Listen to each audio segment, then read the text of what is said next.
Good afternoon, good evening, everyone. Welcome to our Parkdale Community Safety Workshops. We will be starting in 3 minutes. We'll just get the other folks to get some time to get in. Join us? Yeah.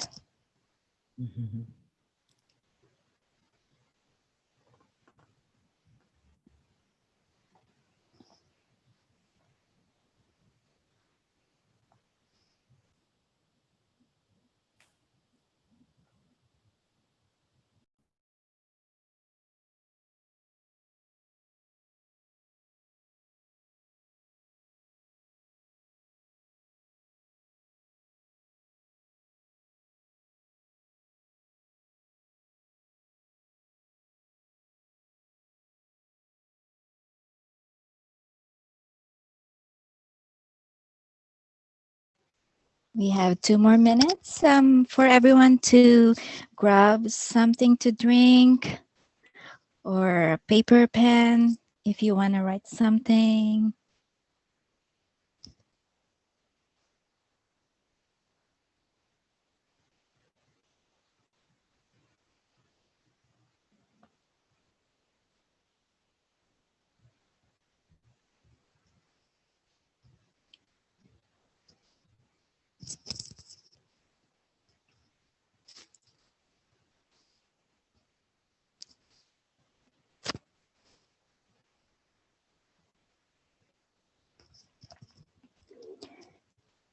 While we're waiting, please feel free to introduce yourself in the chat.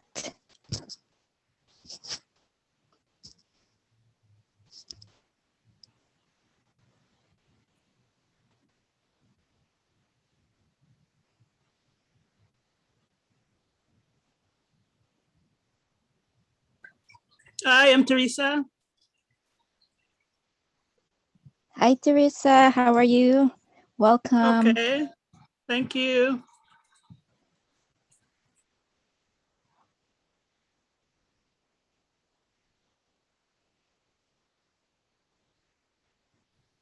Hi, everyone. Good evening. Welcome to the Parkdale Community Safety Workshop. We're going to give others a few minutes to join us, and we'll get started shortly. Thank you.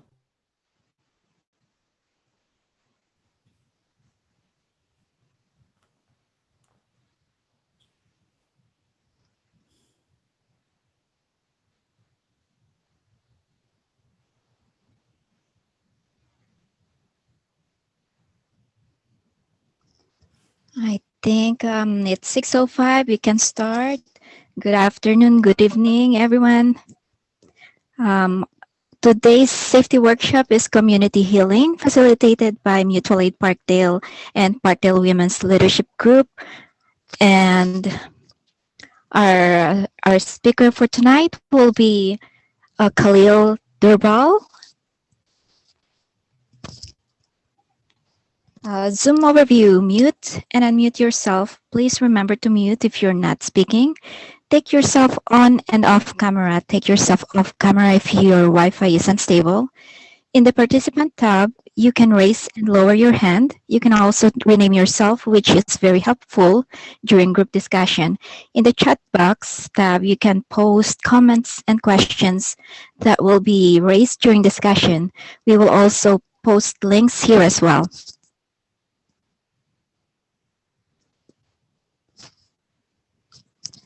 Land acknowledgement. Toronto to Toronto. We would like to acknowledge that we are gathering and learning on the territories of the Wendat and Petun First Nations, the Seneca and the Mississaugas of the Credit First Nation. This land is subject to the Two-Row Wampum Belt Treaty and the Dish with One Spoon Wampum Belt Treaty, a peace treaty between the Anishinaabe and the Haudenosaunee to agree to share the resources of the land as long as the dish never runs dry. Over time, indigenous nations, peoples, and settlers have been invited into this treaty in the spirit of mutual respect and solidarity. As treaty people, we are committed to upholding these values in our organizing.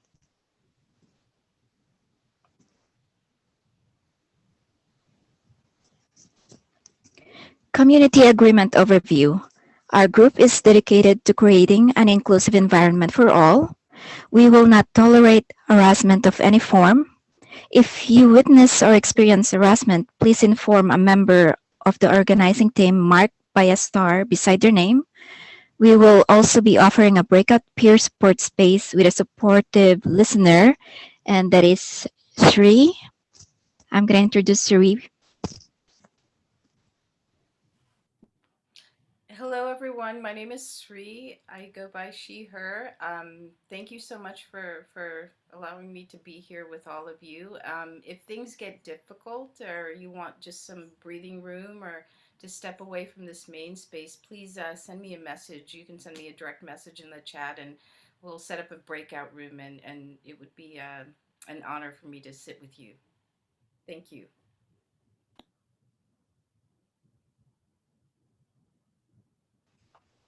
Community Agreement Guidelines. One diva, one mic.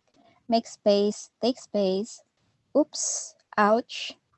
Oops, if you realize that you have said something that might be hurtful to someone.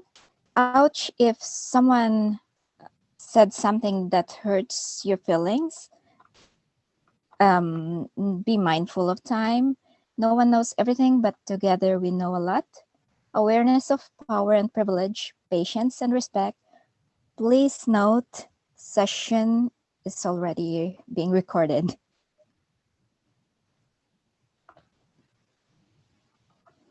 And the agenda, I'll take it from here, Bonita. Thank you. Sounds good? Sounds good, sounds good. Awesome. On the agenda this evening, we did the welcome and the Zoom overview. We're going to do the overview of Parkdale Community Safety Workshops, and then we're going to go on to the learning session, which is going to be on community healing, and then we're going to move on to the next steps. Parkdale Community Safety Workshops is a series being offered in partnership between the Parkdale Women's Leadership Group and Mutual Aid Parkdale. The Parkdale Women Leadership Group is a collective of racialized women from Parkdale who are bound together to take action for human rights and justice. We were brought together through the Parkdale Leadership Training Series to organize in our community, and we created a harm reduction zine and a peer support space called the Parkdale Wellness Drop-In. We aim to enlighten people's mind through education and empowerment. Together, we are building the tools, resources, and strategies to empower people's mind, address trauma in our community, and start the process of healing. MAP is a neighborhood group organized on the core principle of practicing solidarity in times of crisis. In responding to the pandemic, we have been safely reaching out to hundreds of our neighbors and checking in on them to see what material and social supports they need. We are building trust, care, and commitment with zero judgment. The Community Safety Committee, formed in response to acts of harassment in our neighborhood and growing calls to build alternatives to policing. We discuss ideas of how community members can keep each other safe, such as safe walk programs and rapid response team, defending tenants during displacement, and other strategies to activate a safer space throughout Parkdale.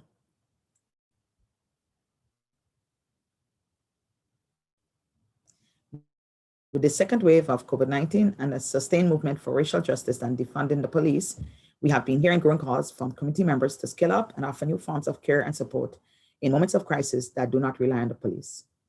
Tonight's workshop aims is to build a common understanding of what community healing means and looks like in practice. We will discuss how to manage and cope with grief, loss, and pain individually and collectively, and share resources and tools that community members can access to support collective healing.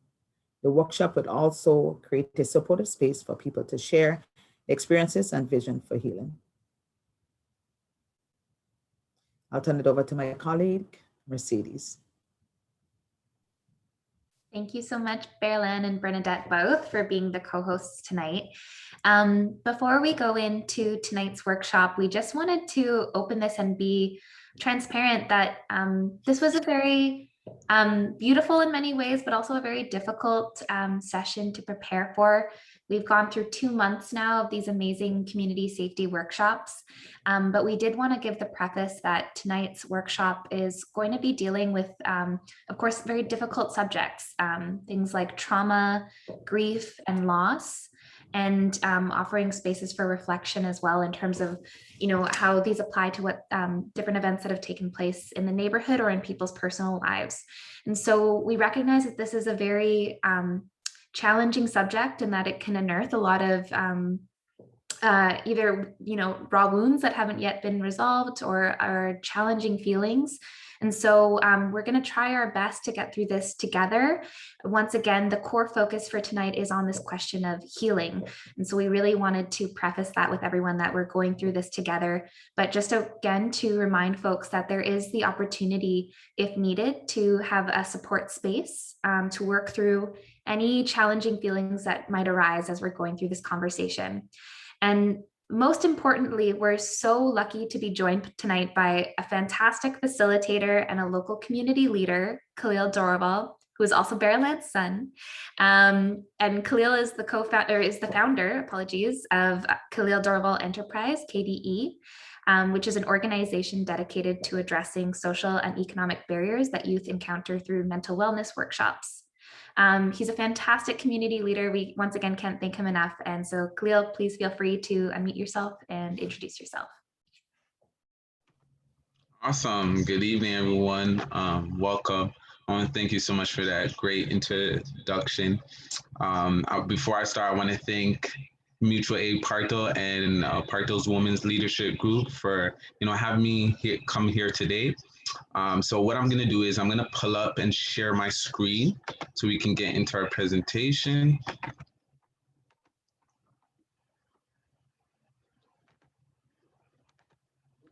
Okay, perfect. Can everybody see my screen and hear me clearly? Okay, perfect. So the first thing I want to do is I just want to do a quick common agreement. So we just make sure that we're on the same page and making sure that everything runs smoothly. So the first one, I just ask you to participate. Please ask questions. Feel free to interrupt me at any moment, anytime. You also have the group chat. So if you have questions or concerns, you can use that platform. Also give energy. What you put into this workshop is what you're going to get out of it. And I really want to be here and really enjoy it. You're going to receive energy from me. So I just ask for that same back. Also that stay attentive. We're only here for the next hour and 40 minutes. So please, put away anything that may distract you during this workshop session.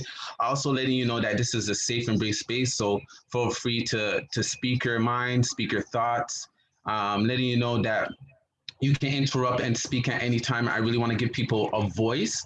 A lot of times there isn't too many spaces where people are able to express themselves or stay true to their authentic self, and also take notes. I believe leaders take notes and they're able to go back and just really reflect on the information, see what are some ways they could apply it in their life, and then also just have fun. I encourage you to have fun. This is going to be fun. This is going to be an enjoyable moment for both of us, and let's get to it. So what is community healing? This workshop aims to build a common understanding of what community healing means and looks like in practice. We will discuss how to manage and cope with grief, loss, and pain individually and collectively. And we're going to share resources and tools that community members can access to support collective healing. The workshop will also create a supportive space for people to share their experiences and visions for healing. So the first thing I want to do, so we can just really, warm up and get to know a few of you, we're going to start with an icebreaker. So what I'm going to do, I'm just going to quickly exit my screen. So this activity is called Spin the Wheel. So I'm just going to ask one person to volunteer and start us off. Basically, what I'm going to do is I'm going to spin the wheel. A question is going to come up. You're going to answer the question and then pass it off to someone else. Okay, any questions or any clarity around the activity? Okay, perfect. So who wants to go first?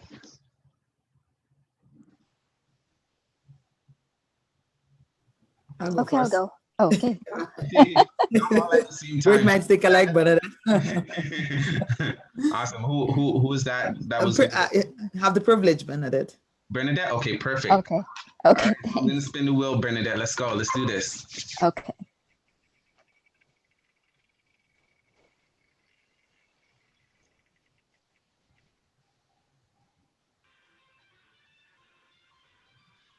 All right, Bernadette, name 3 things that makes you smile. My kids, One. my plants. Right, your plants. Oh, the third one is my plants. So, second one is my four-legged baby. Oh, amazing. Yes. Beautiful. Thank you so much for sharing. Who do you want to pass it off to? I'll pass it to Berlin. Berlin, here you go. You're next. So now we're going to spin the wheel.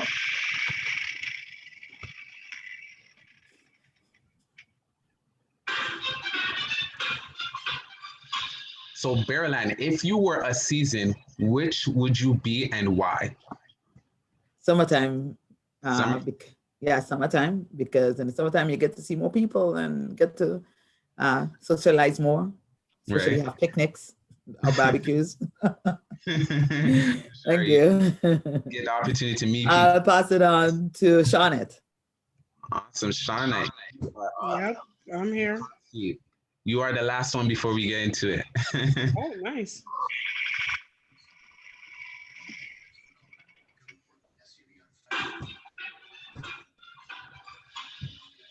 So Shauna, name 3 things. No, I want to take another one.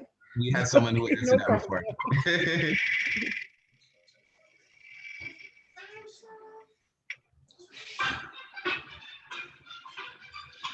There we go. Where is your happy space?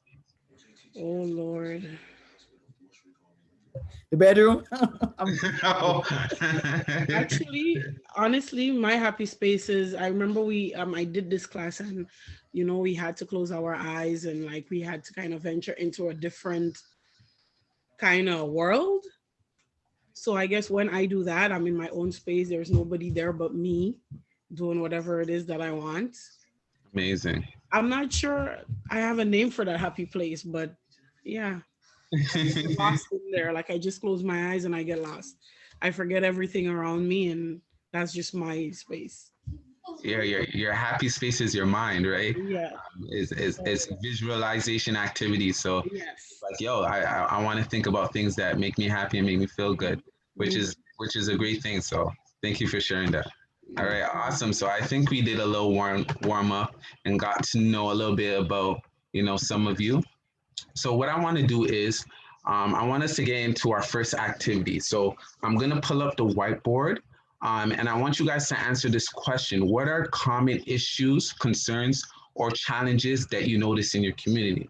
Because we know that there's things that are happening in our community, things that we dislike, things that are negative. So I want to hear where we're at specifically in the Parkdale area, because there's so many different communities and there's different things and there's different priorities that are happening. So what are the common issues and concerns or challenges in the Parkdale community? So if you don't know how to use the whiteboard, basically what you do is you click annotate button. I think if you're using a phone, it's like a pen. If you're using computer, you click view options or more, and then you'll be able to see annotate, and then you'll be able to write on the screen. So give me a moment to just pull up the whiteboard. There we go. So you can click on, there's a couple of options. So you can click text, you can click draw. It's really up to you what platform you want to use, and write what are the common issues and challenges and concerns. And then we'll have a quick discussion around it. So I can go first.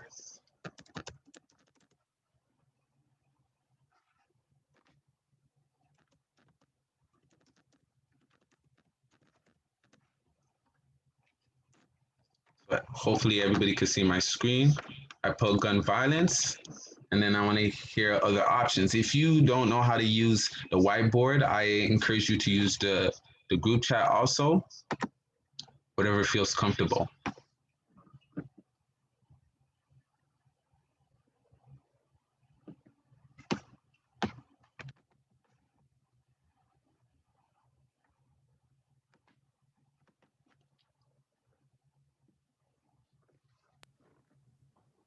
What was the question again?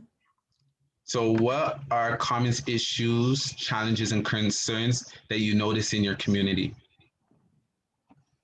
So I can write it in the group chat. Yeah.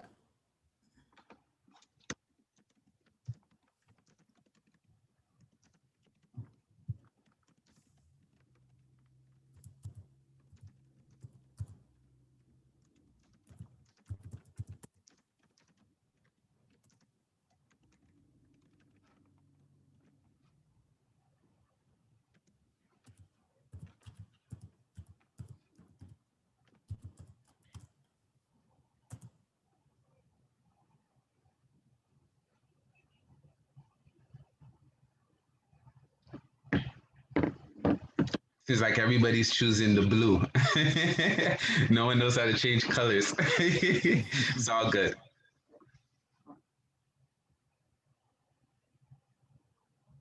Okay, good, good, good. Lots of answers.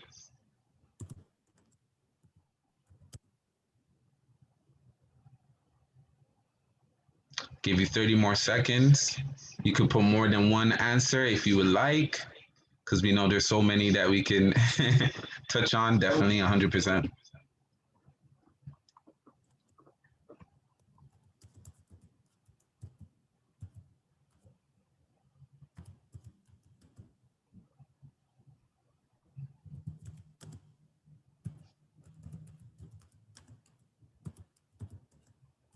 All right, good. I think we are good to go. So a few of them I see. So food insecurity, encampment, homelessness, gun violence, sexual assaults, mental health, evictions, renovations, isolation, gentrification, economic disparity. I just want to encourage, one person to share. Whoever wrote on economic disparity, maybe could you share on that or expand on the answer? Why did you put that up? I put that because, Parkdale just has so much difference, like in terms of economics. Like some people that have moved into the community are super wealthy. Right. I think a lot of people here are not. We have a lot of like creative people, a lot of artists. We have a lot of students, a lot of people that live in like small apartments with like their big family. We have a lot of new immigrants. Like we just have so much difference in terms of economics. Even without all the new gentrification, I think it's even here before that, because you have like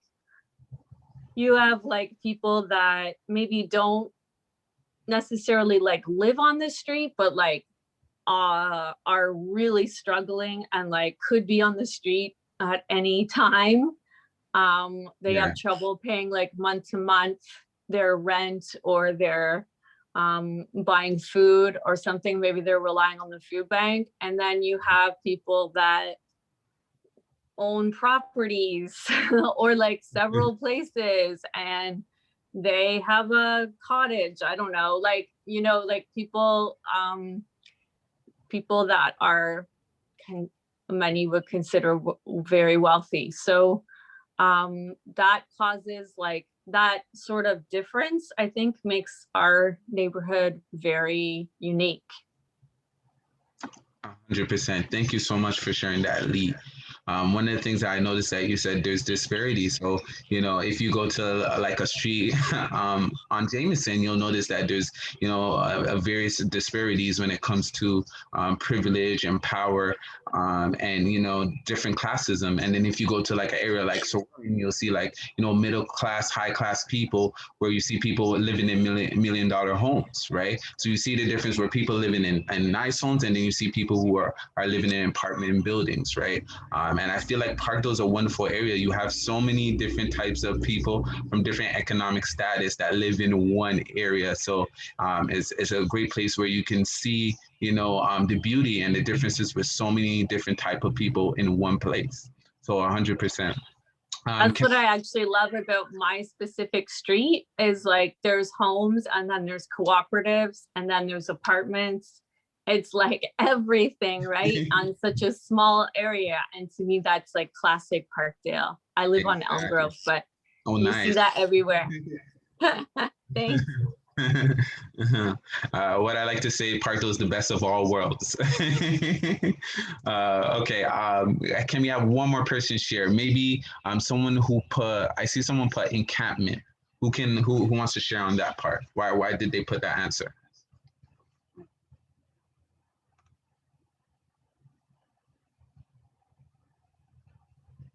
I think it was Bearlan who shared that. Bearlan, did you want to unmute?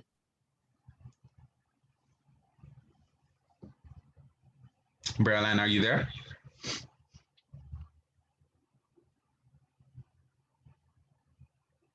Okay, so we can probably move to the next person. I see homelessness. Who put that answer? Anybody want to speak on homelessness? I think I did. Homelessness, because with the gentrification and eviction and combination of renovation and unemployment. Right.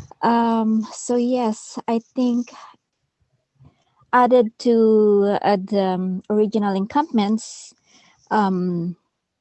because people can't afford to pay the rent, they got evicted, and then yeah, so more and more homeless around, as you can see. So yeah, that's one of the big issue right now in Parkdale, especially owners of these high-rise buildings are really, I don't know what you call them. So yes, they're making every tenant's lives miserable, and threatening eviction is like really not only hurting them physically but also emotionally, mentally, and everything. So yeah.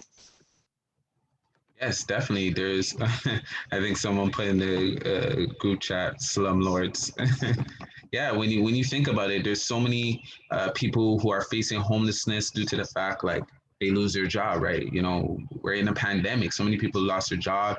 The prices of rent is going up. So being able to afford, you know, rent, being able to take care of your family, and then you have your landlord coming to you and saying, hey, you got to pay me every single month.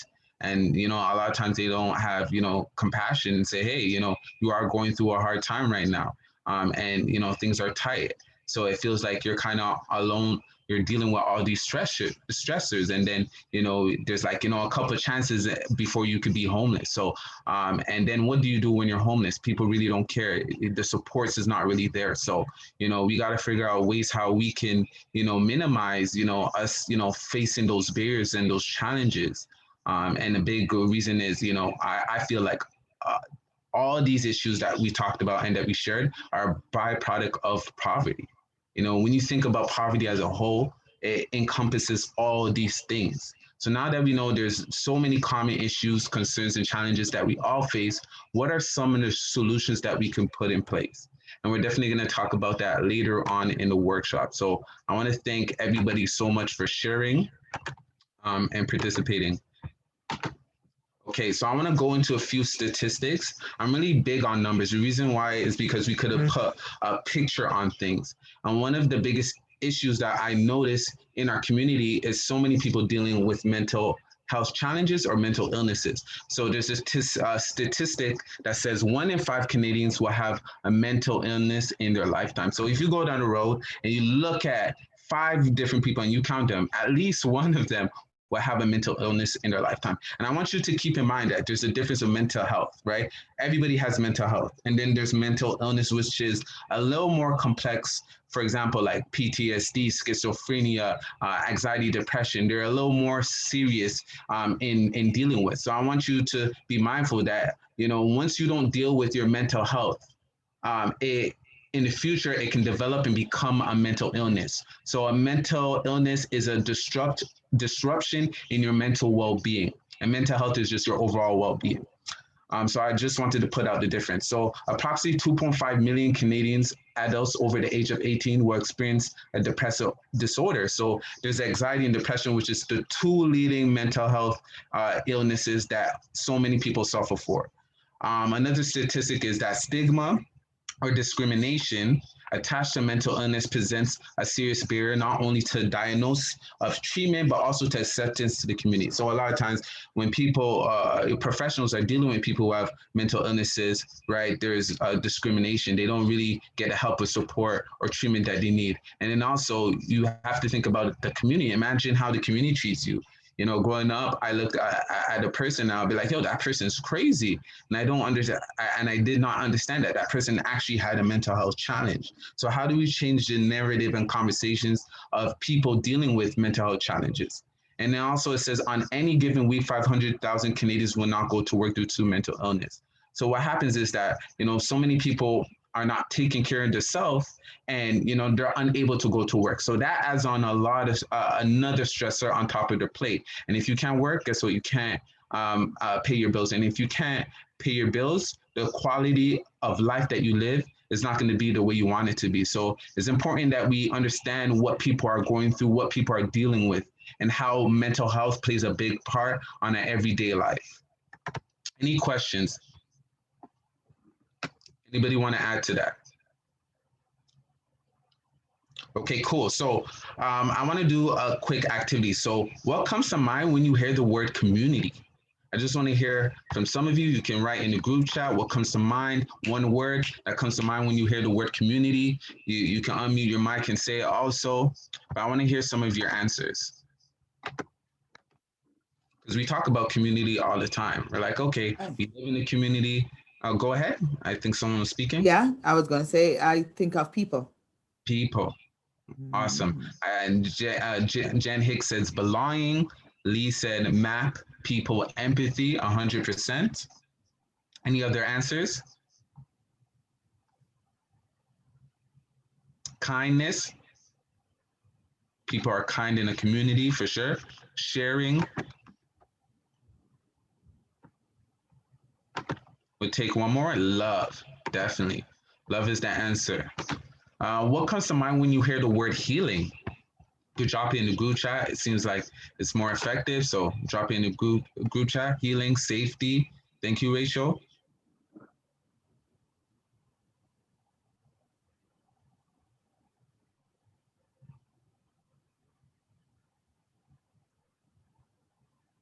So feeling safe within yourself, feeling safe in the community. Someone said, what comes to mind when they hear the word healing? Hope, having hope for the future, that things will get better, having hope for themselves, 100%. Can you say peace? Peace, 100%, right? Peace of mind. Someone said time, love, and faith. Thank you. Jen said banishing shame, definitely. Wholeness, amazing. Well-being, perfect.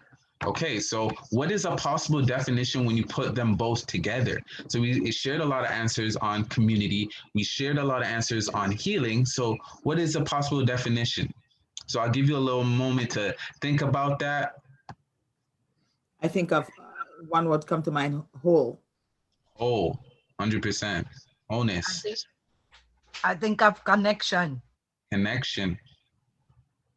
I think that healing is a balancing of the because you know, like sometimes you're in a place that you're not well and then you want to be well, so you have to come to a point where you're able to balance it. So I think healing is a balancing of yourself. 100%, a balancing of yourself, definitely.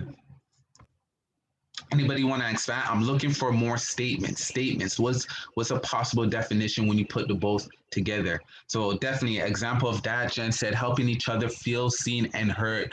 Definitely. Thank you.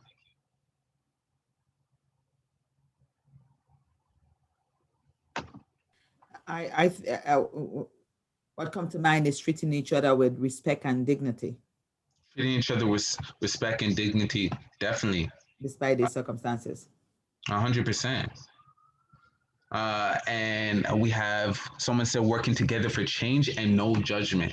So thank you so much for everyone who shared on that part. I think it's important that we understand that community healing means so many different things to us as individuals and us as a community. And one of the things that I noticed when I was doing research that there's no universal definition of community healing, and I found that really interesting. And I think my reasoning behind it is that it means different to everyone because you define what community healing means to you. So I want to share a couple of thoughts of what community healing means to me. So the first one is community healing is bringing awareness that a community needs healing. So, how can we, get the word out there? How can we talk about it? How do we share that our community actually needs to heal, that there is problems and issues, that's internal wounds that we haven't dealt with? Also facilitate our own healing from internal wounds. How do we do that work on ourselves? One of the things that I like to say is that hurt people hurt people. So if we're hurting inside, we're going to show up in ways where when we hurt people without being conscious of it. So unless we work on ourselves and we heal or manage or cope with what we're dealing with, we wouldn't be able to, show up as our best self. So how do we do that? The next one is identifying the priority and needs of the community. Right? What does a community need right now? There are so many challenges, issues, and concerns that you talk about. What is priority? What is one thing that if you dealt with first, that will affect other areas and solve other problems? Also creating a safe space or outlet for people to talk and discuss and express themselves, right? People need to feel safe. People need to feel comfortable to open up and share and talk. So how do we build a gap of distrust? Offering available resources to community members who may face barriers to access them. What I notice is that there's a hard time with agencies reaching out to the community. And I think one of the reasons is that, people have faced barriers. Imagine, you're supposed to fill out an application, you may have a reading or intellectual barrier, and you try to fill out a 3-page application, you can be deterred or discouraged. So how can someone walk me through that process so I can feel encouraged to want to apply for these resources and actually get the help and support that I need? Community healing is also supporting others through tough and challenging times. I know I can probably take care of myself, but when we think about community, we're thinking about others. We're having an other-centered focus. So how can I help someone who's dealing with a tough and challenging time? What are resources? What are support systems? Who are people that I can call? What are things that I can educate that person on to do to help them cope? And it's also about educating each on how to heal as individuals and as a collective group. We need to figure out how can we heal ourselves and how we can heal the community. And they're different, right? How you heal yourself is not how you're going to heal a community. And I think as you go on and you figure out that if you help enough people, that you will automatically heal the community because the people are the community. So those are my thoughts. Anybody want to add on to that? One person just share quickly anything they want to add on what community healing means or their thoughts. Yeah, if it's okay, I was thinking that the community makes decisions themselves. Like you're not having someone else come in and say, oh, I know what's good for you, and I'm going to make the decision without actually like letting you talk. Like, I don't know, like a government program stepping in and not actually talking to the community. Amazing. I definitely want to do a snap for that because a lot of times these organizations say, they're in higher up level and they don't know what's really going on in the community. And they say, hey, I'm going to offer you grants. I'm going to give this to you, but you have to do it my way. And because, they don't understand the issues and the problems that's going on in the community or the people, they normally don't meet the requirements or needs of that community. And when that happens, you're actually doing a disservice. Right? You're wasting time, resources, and thinking that you're helping the community when you're really not, right? So it's important that, collaboration, that's where collaboration and partnerships of organizations come together and say, hey, you're strong in this area, you're strong in this area. How can we work off of each other's strength and come together so we can better support our community, right?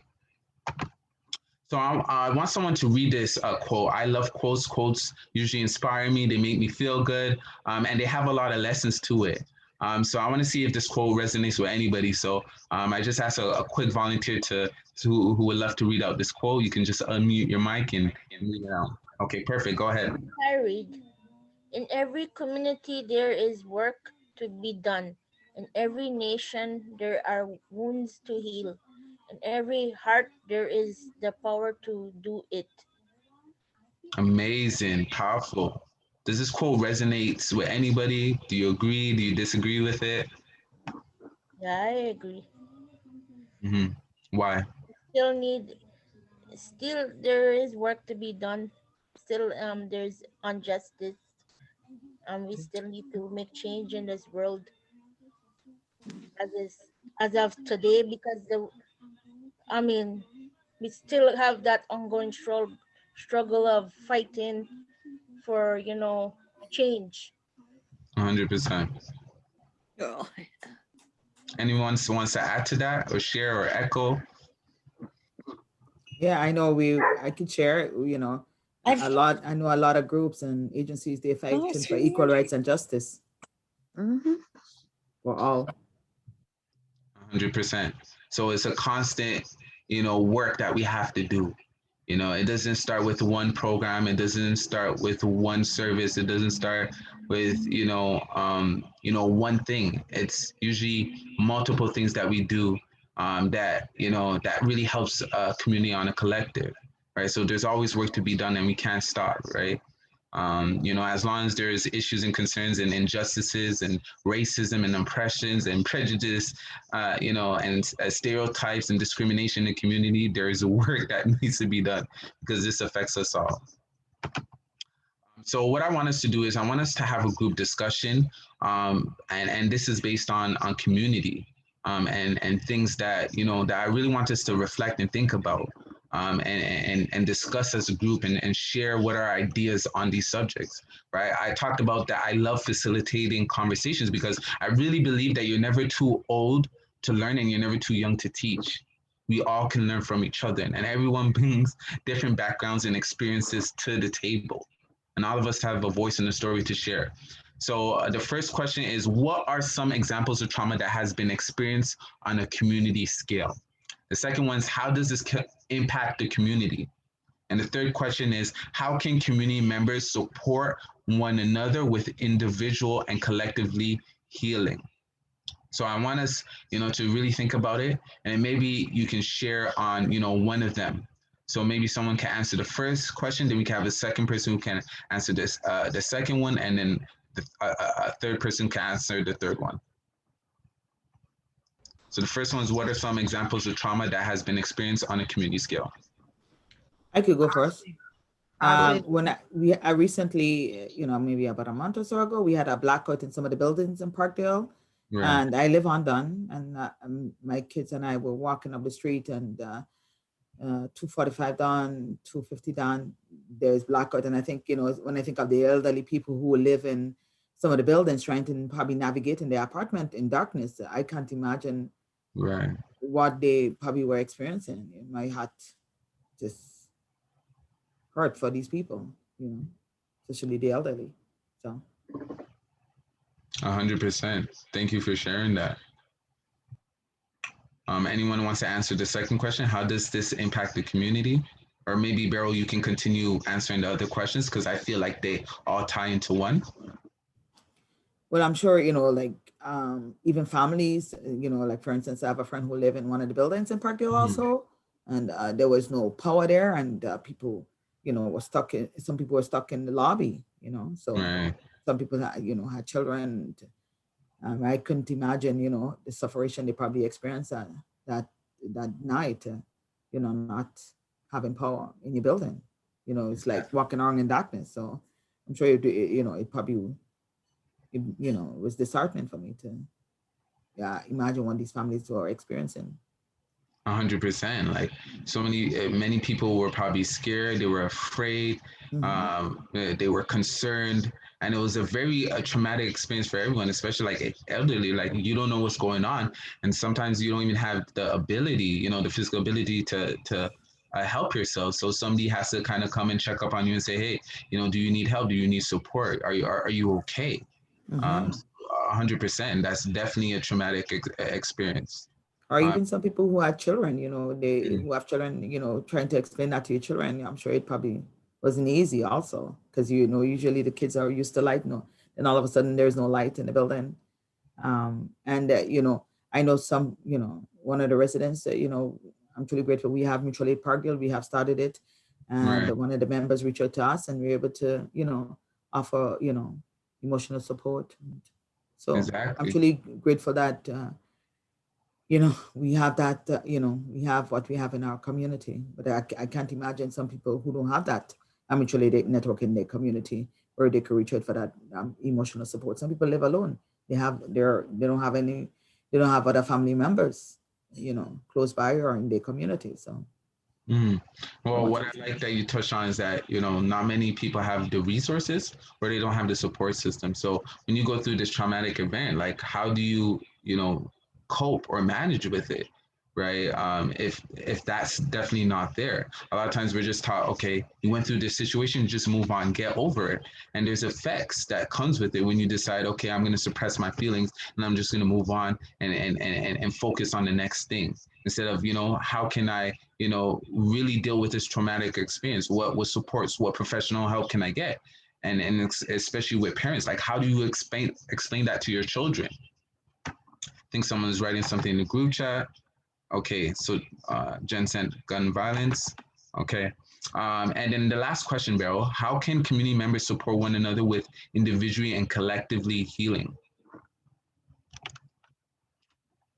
I would say definitely, you know, offering emotional support or even physical support, you know, like I remember, you know, some people from the mutual aid network, you know, they collaborate and organize to help residents in the building with certain tasks, different needs that they had. And so, you know, that's where, you know, we come in, you know, work collectively as residents in our community to help and support each other, physically as well as emotionally. Yeah, so providing that mental, emotional, physical, you know, support and coming together. Helping them with their physical needs, yeah.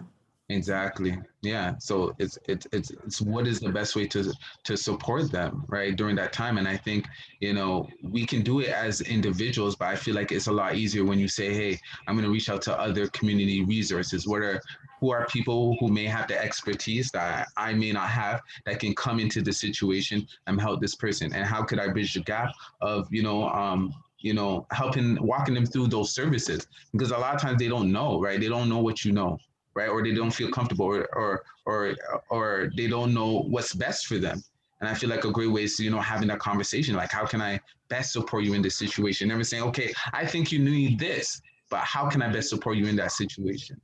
Yeah, but we, you know, we have mutual aid. We started the mutual aid network group here in Parkdale, and just reaching out to the group and letting us know, you know, the situation. And there are many people in the mutual aid network who reach out to help in various aspects of For things. sure. For sure, which we're 100% grateful for, because I'm not too sure if other areas have a mutual aid center, right? So thank you for sharing that. So the next thing that I want to get into is trauma. And trauma is so deep. Like this, trauma is so, it's very technical. And I just really want to break it down so, you know, everyone can have a simplified definition of it. So what trauma is, it is the response to a distressing a situation, event, or circumstance.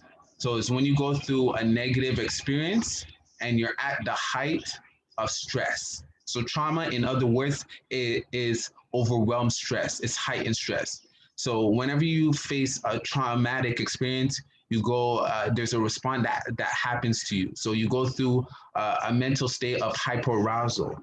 So high intense stress, right? And then your body, you know, decides to do a few things. So it either goes into fight, flight, freeze response. So what your body does once it's under overwhelming stress, it sends a signal to your amygdala. And based on that amygdala, you hop into the fight, flight, freeze response. And this is a way for your body to protect itself. from any dangerous situation or when you feel threatened. So your body actually goes into this state to protect itself, which is, a good thing, right? So when you go into a fight response, you go into a negative incident, accident, or experience. Some people fight.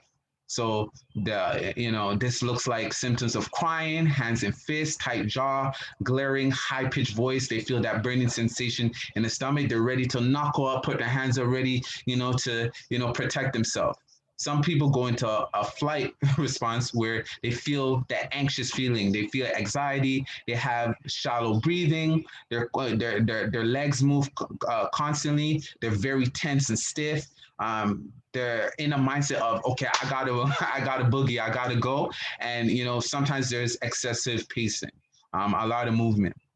And there's some people who go into the freeze state, and you probably see this in movies, like a monster or somebody comes out to attack a person, and this person just stops and freezes, and you're like, yo, like what's going on? Like you gotta move, you gotta go, we gotta run, but they're stuck, right? And they feel stuck in their body. Sometimes they feel cold, they feel stiff, heavy, just restricted breathing, they feel threatened, and there's a heart increase. The heart starts beating fast. So these are responses to anytime somebody is in a very overwhelmed or a high intensity of stress, that hyperarousal. So this is a way that these are things that they do to really, protect themselves. I want to look in the group chat. Yes, people need to understand that trauma as well as mental illness itself is a mechanism. The body has to protect itself 100%. Thank you for sharing that. And I want people to know that there are different types of trauma. So there's 3 types of trauma. So the first one is acute, when it's just like a one-off incident, accident, something that happens that causes stress to your body. There's also a chronic where, it's prolonged stress. So this could look like bullying, domestic abuse, physical abuse, something that happens for a good amount of time. And then we have complex, which is a little bit more serious.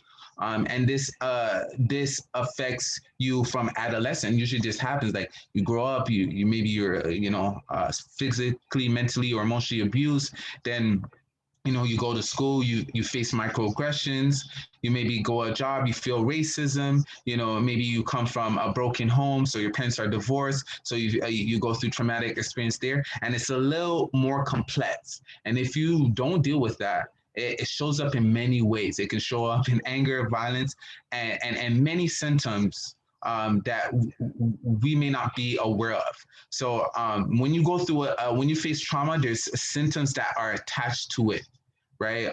Sometimes it's memory loss. Sometimes you can't sleep. Sometimes you can't think properly. Sometimes you're always feeling anxiety, because what happens is when you go through a trauma experience, there's a change in your brain.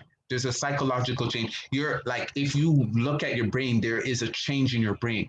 So you become a different person, and that dictates how you think, how you feel, how you act, and the different results that happens in your life. So you are not the same person after you go through a traumatic experience. And also that just because you go through a traumatic experience doesn't mean there's symptoms. And sometimes if there's symptoms, they may show up right away, and sometimes they show up in the future. But some people are able to, deal with the traumatic experience. They're able to manage and cope and move on from it. Some people can't. And a lot of times when people can, because they can't put an image to a beginning, middle, and end. So they're stuck in that middle part. So they're reliving those experiences and those moments. And that those experiences show up how they behave in the world. So, those things are called triggers. Whenever they go through a similar experience, they hear a sound, they smell, they touch something, they get triggered, right? From that negative experience.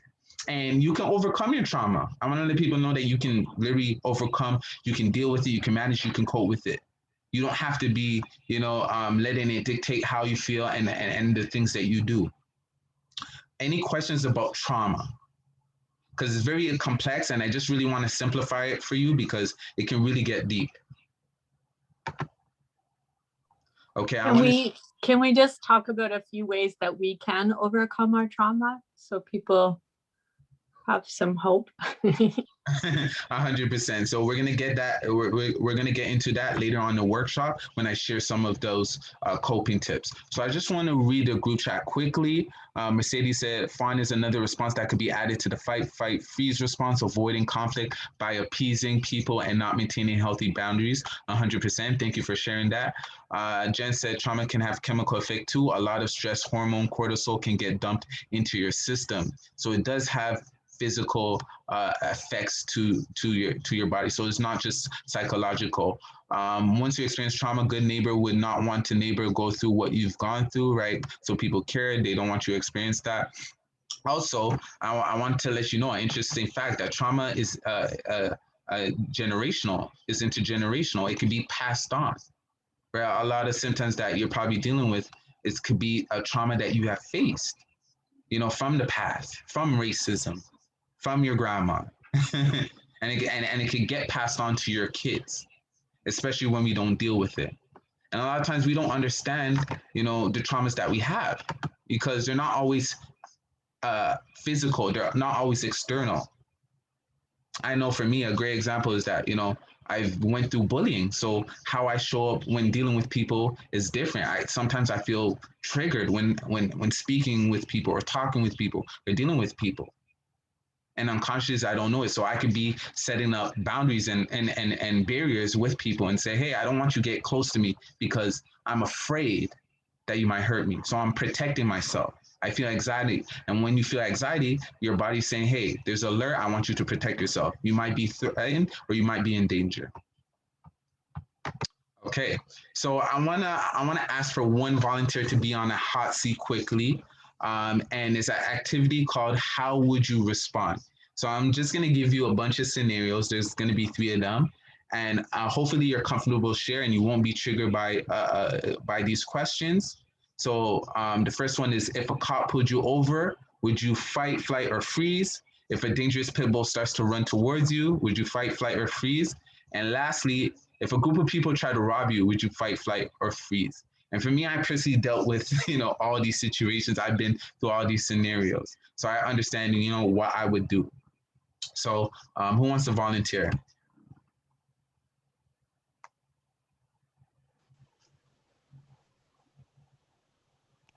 I'll go.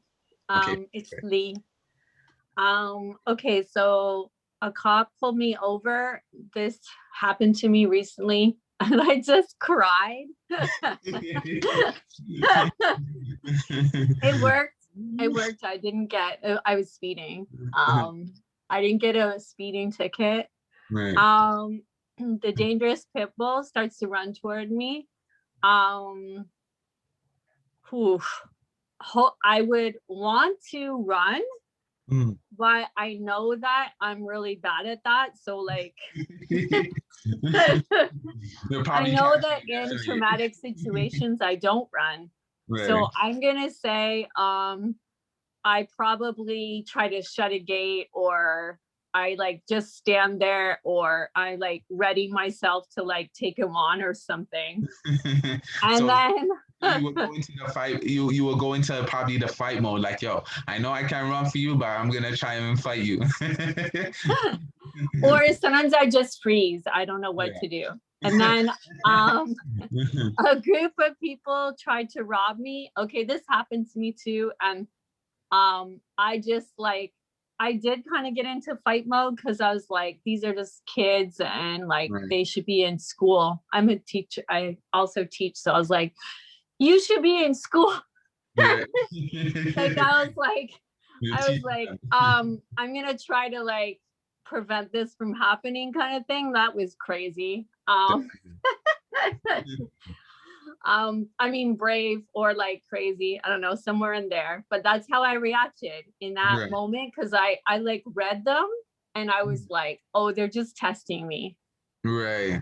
So what would you say? You froze up? Would you say you would try to run away? Did you try to fight back? How did you react in that situation? I guess in all of these situations, I have like fought back using my words. Right. Okay. Yeah. In all of the situations, like, yeah, like even with the cops, like I was super emotional, so I like cried, and then I said all this, like I could barely talk, I was so upset, so like they were like feeling empathy. Then yeah, in all the situations, I just try to get out of it using whatever tactics I can. Awesome. Thank you so much for sharing that. I just wanted to know, for the first one, you said cry, but you didn't give me a fight, flight, or freeze. So I just wanted to go back to that first one. If a cop pulled you over, what would you do? I think that's like a fight because What? I mean, because it's like a dramatic way to kind of fight against getting a ticket. Like, I don't know what to call that. It's not a freezing exactly. Verbal fight. It's like between a freezing and a fight, maybe. I'm not sure what that is. Change their like, convince them. I don't know. Right. Sorry, Khalil. I don't know. You tell me what it is.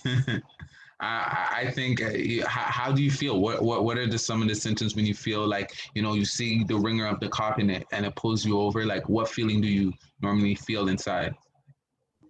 Oh yeah, I have not had good experiences with cops in the past. I don't have a good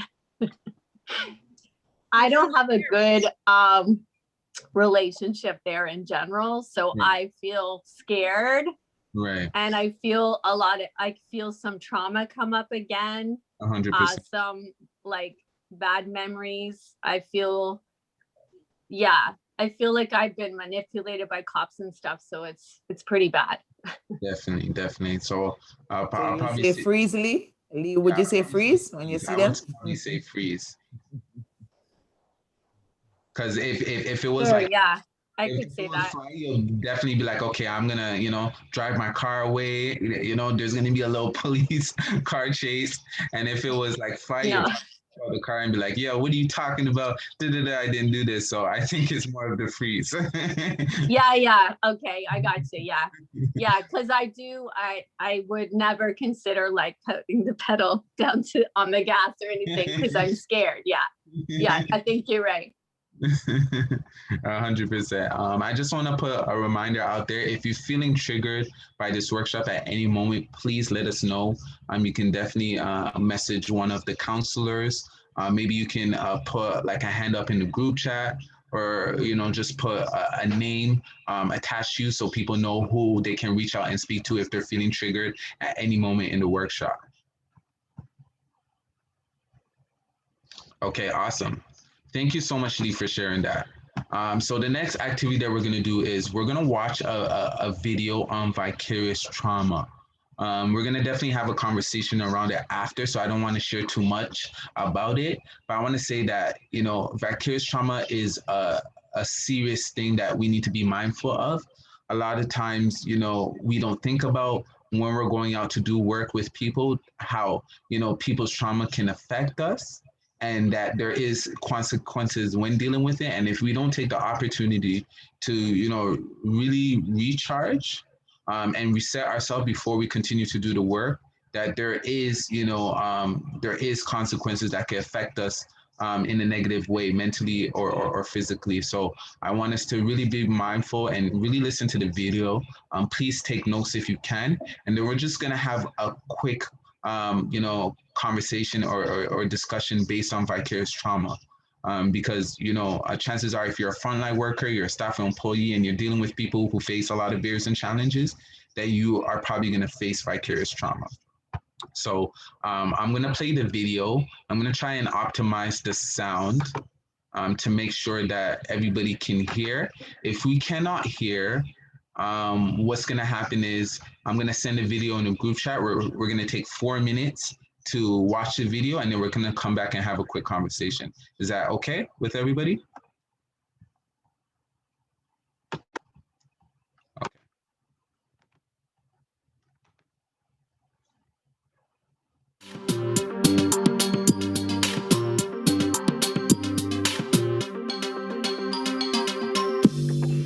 When working with a service user, we don't always see what is going on behind the scenes. For example, our brains, they're complex things. And if someone has experienced something horrible like sexual abuse, neglect, domestic abuse, physical abuse, emotional abuse, or maybe even attachment issues, sometimes that can pass on to our brain. And the effect on us can be remarkable. Those feelings that person's told you then start to impact on us. And this is all due to empathy. We need our empathy when working with other people to understand what they're going through. Although using our empathy can take a lot out of us, and we need time to let our empathy recharge. If we don't give our brains a chance to recharge, we can experience something called vicarious trauma. Vicarious trauma means you start to be impacted by that person's trauma. You start to get negative effects from this. This can have a huge impact on you as a professional and as a person. Some of the signs that may be hitting you can include feeling hopeless and helpless, can't do enough, hypervigilant, diminished creativity, trying to simplify, trying to minimise, avoiding things, exhausted, unable to listen, dissociating from things, persecution, guilt, fear, anger, cynicism, cannot empathise, grandiosity, addictions, and potentially so much more. Either way, it can have a massive impact on you and can lead to you not wanting to do this role anymore. Therefore, is this the cost of caring? If we do not look after ourselves, potentially yes. However, the good news about vicarious trauma is that we can identify it and do something about it. To do this, we need to make sure that we have effective strategies in place at work, in our personal life, and to ensure that these things are ongoing and effective for us. If we think about our work life, for example, we need to be thinking about the culture of well-being. You never know when someone is going to open up to you about their traumas and past experiences. Therefore, we need to create a culture where it's alright to talk and reflect. We also need to ensure that we have an effective work-life balance. And outside of work, we're doing all the things that we enjoy and spending the time with the people that we love and care about. We need to make sure all our strategies, both in work and out work, are ongoing and not seen as a quick fix. Whatever strategies you have in your workplace, they need to be able to meet your needs. If you don't think something is, or you feel like you need further support, you should ask. Understanding that vicarious trauma exists and understanding the warning signs that you may be affected by means that we're able to do something about it to ensure that we feel happy, supported, and able to continue help supporting vulnerable people.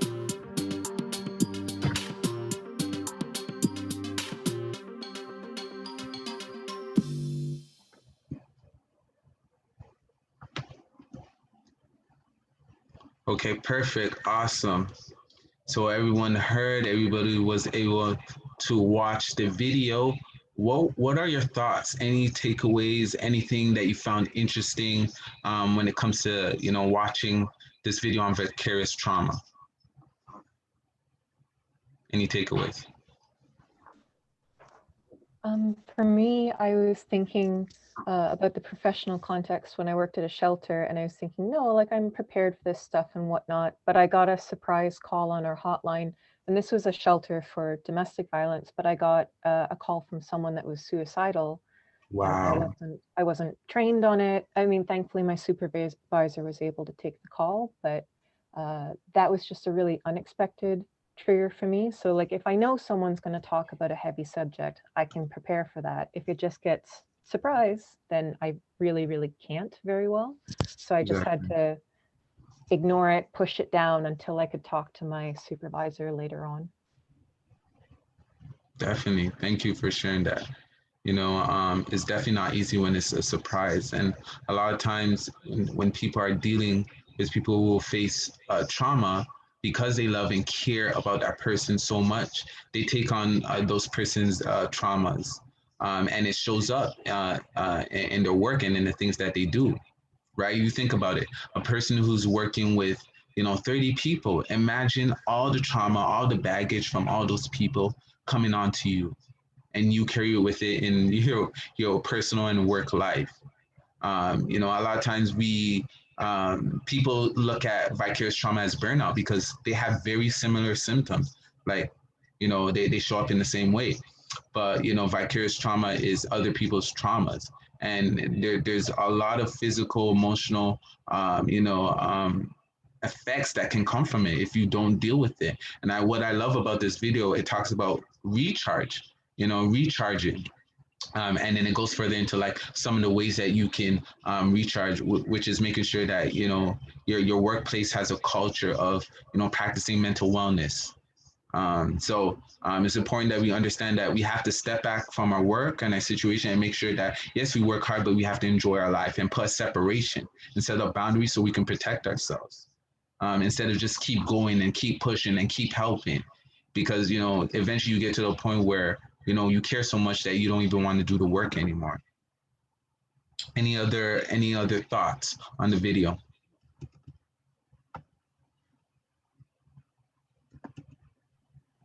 Any takeaways? Yeah, that was so cool because I always knew that existed, but I didn't know there was an actual name for it. And like most people do call that burnout. But yeah, it's true in our work. It's not really just burnout.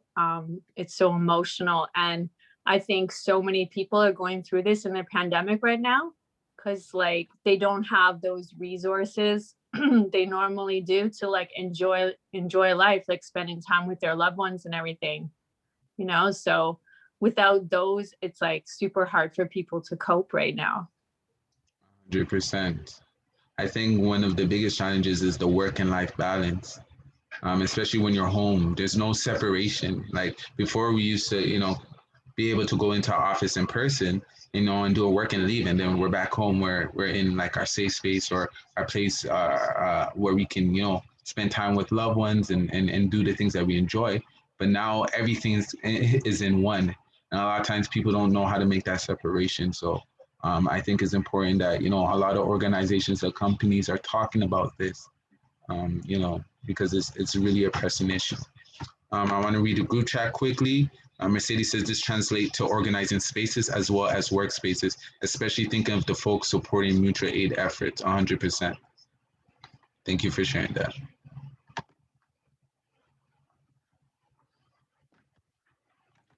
Okay, so can I have someone read this quote on trauma?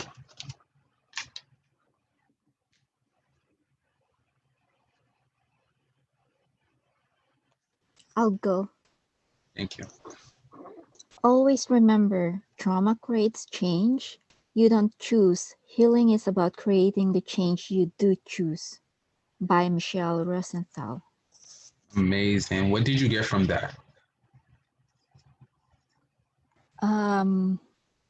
Trauma really creates change based on my personal experience. Right. And the change that happened to my life it's like I didn't choose the change, and it's hard to like what do you call this, to ignore the change. It's like it's like I'm in denial of the change because I don't want to show it to everyone. Exactly. But in the long term, it's really more, what do you call this, it's more causing me more pain, and it affects my mental health as well. For sure. Not just by a bit, but it yes. And healing is about creating the change I do choose. So what I did to divert this trauma, just because until now I still have anxiety from that trauma, right? So what I did is I joined the mutual aid Parkdale. I kept myself busy. Until now, I'm keeping myself busy. So it just helps me. The more I interact with people, even though it's virtually, it kind of like, it's like a healing.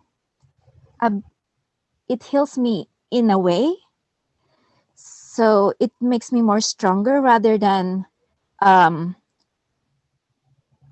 revisiting those traumatizing moments in my life. Right. So one example is maybe you read my the message in the chat that a good neighbor doesn't want um, you experiencing what I've experienced.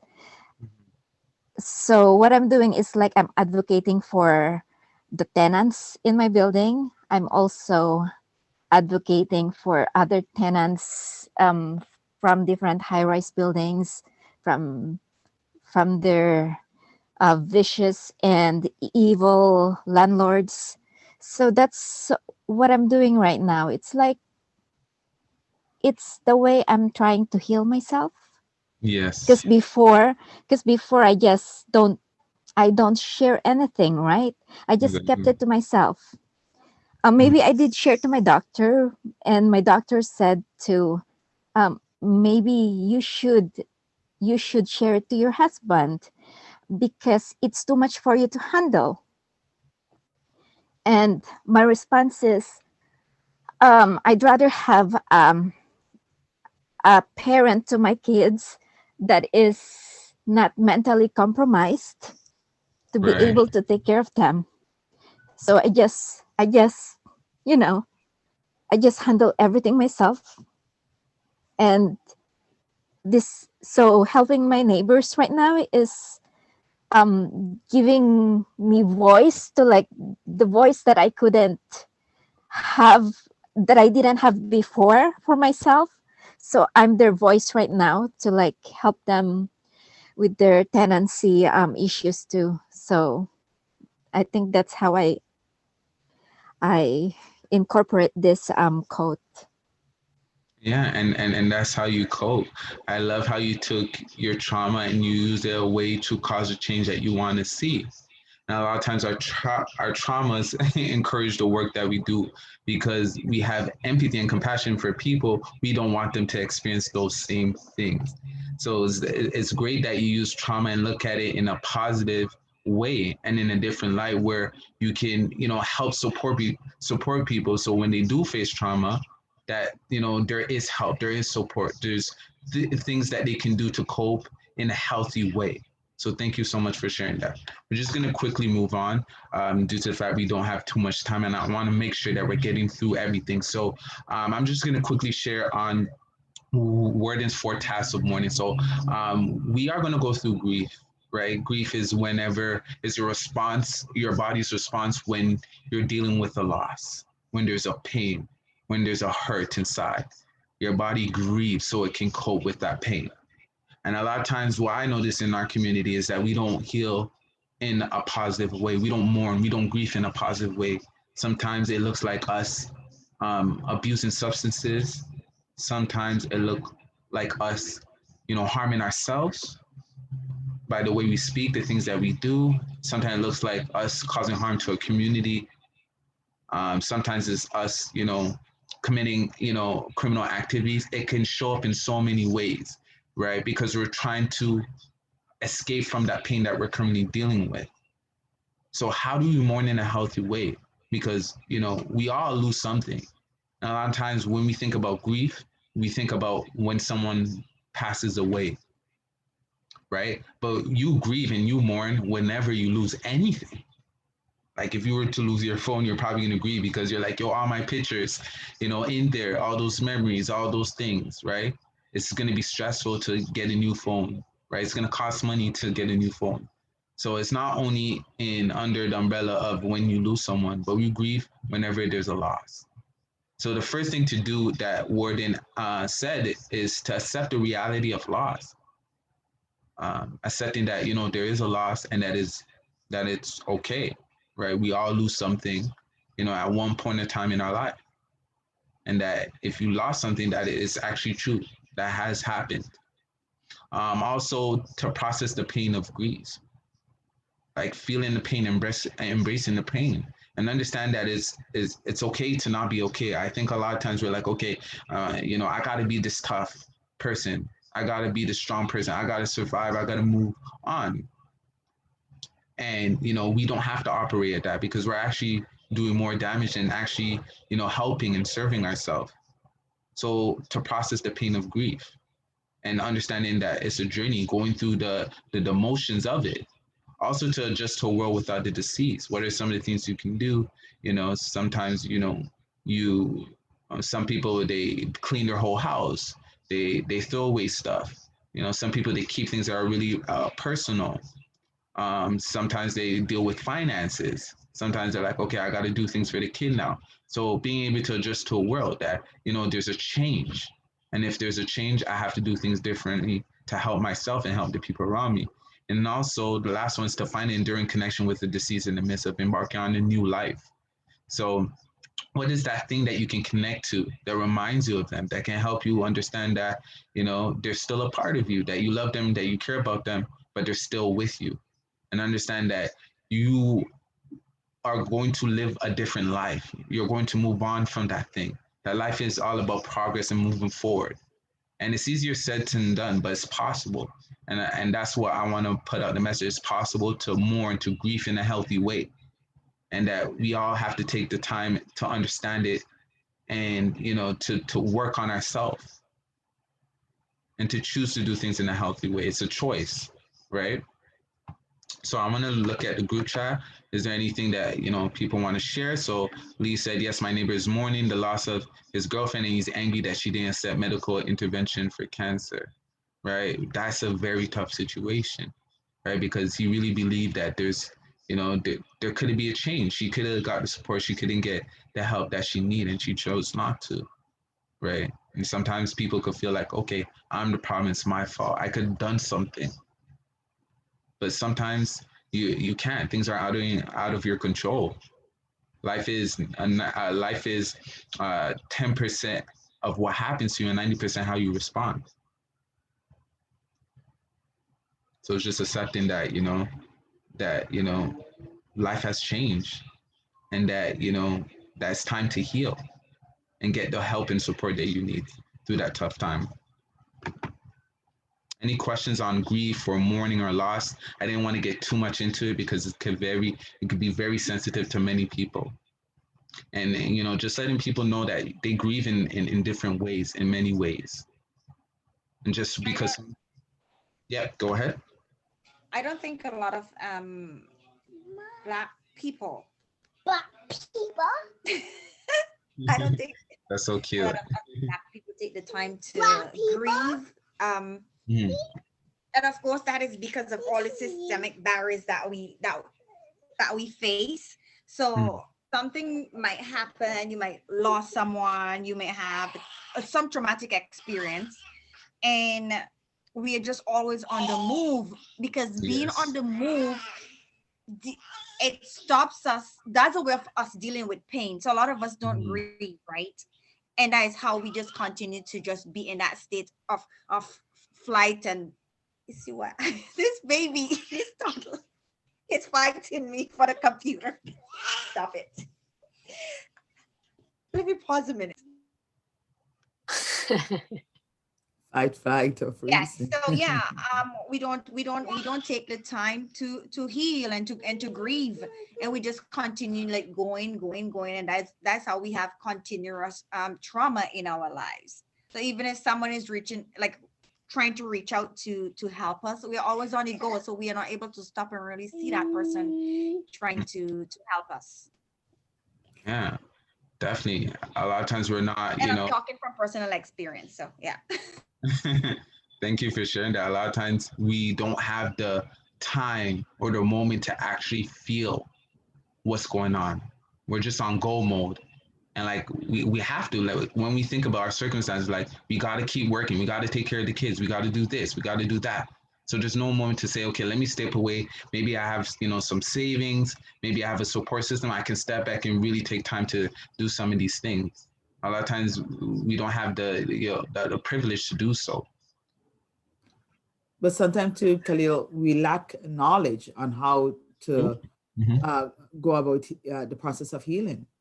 And sometimes not everybody, and even if some people say, oh, I could help you with the process, that doesn't mean they have good intention for you. Exactly. The intention is not really genuine, right? So it's not always easy, you know, sometimes you have to figure it out as you go. Thank you. I'm just going to read a question from the group chat. One of the questions from earlier: what happens when you don't know how to deal with your trauma and you don't know where to start? So I'm going to get into that a little later. Hopefully, you know, I answer questions as we build up to it. And then at the end, if there's questions that you're like, oh, I still need to answer to it, wasn't really shared, then you can definitely ask that at the end. But with my workshops, there's always a build up. So definitely, I'll probably get to your answer later on in the workshop. And Lee said, and our capitalist culture supports the goal, move and keep busy. Definitely. Society, you know, tells you to keep going. We live in a fast pace, quick pace, you know, society environment. And we have to go. That's how, and then sometimes that's people's way of healing. Like they have to go. They have to not think about it because they're trying to protect themselves from the pain, right? They don't want to see themselves go into that situation where they're vulnerable and they're hurting and they're feeling, you know, depression. They want to just move on from it. And that's probably, you know, that could be cultural norms that been passed on from generation to generation. So, and then I love what Beryl said, like, you don't even know, like sometimes you don't know, no one has taught you how to mourn or grieve properly. So we're just gonna move on quickly due to time. So maybe one person who can quickly share, only if you're comfortable, a time you lost something you love and how did you cope with that loss? Someone who I haven't really heard from. Maybe we can hear from Teresa, Shawnette, Ann Fowler, Marcus, Nadia. I haven't really heard too much.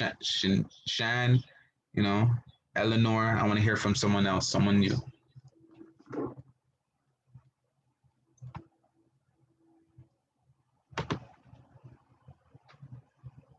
Okay, Amy said, doctors often cause more trauma than good, trying to fix people, making them worse rather than respect their own anatomy and intelligence. 100%. So many people have traumatic experience trying to access those services, and sometimes they just discriminate based on like the color of your skin, you know, or your economic status. It's definitely true. Oh, okay, I'll share. Uh, I could tell you I got robbed.